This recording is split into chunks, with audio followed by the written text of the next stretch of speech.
लग्नास नकार दिल्यानं अल्पवयीन मुलीची आत्महत्या, नाशिकमधील धक्कादायक प्रकार। प्रियकरानं लग्न करण्यास नकार दिल्यामुळे एका 17 वर्षीय मुलीनं गळफास घेत जीवन संपवल्याची धक्कादायक घटना शहरातील शरणपूर रोड भागात घडली आहे। या प्रकरणी पोलिसांनी तपास करत सिडकोतील 19 वर्षीय मुलाला ताब्यात घेतलंय।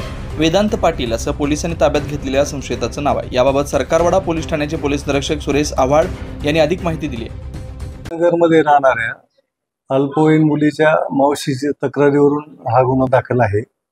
त्यातली ती अल्पवयीन आणि बळीत मुलगी आहे, तिने आत्महत्या केली। तक्रारीनुसार त्यातला जो आरोपी आहे वेदांत पाटील म्हणून, याने त्या मुलीला लग्न करण्याचं आश्वासन दिलं, नंतर लग्नाला नकार दिला।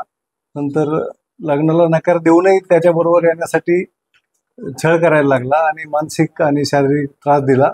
त्यामुळे त्या मुलीने कंटाळून आत्महत्या केली। दोघं 1 वर्षापासून एकमेकाच्या संबंधात होते, मित्र होते आणि मुलगी अल्पवयीन असल्यामुळं नातेवाईकांनी 18 वर्षानंतर लग्न लावून देण्याचं आश्वासनही दिलं होतं।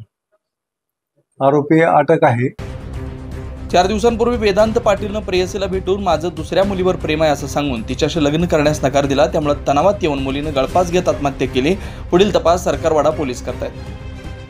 9 न्यूज महाराष्ट्रासाठी प्रतिनिधी वैभव घुगे, नाशिक।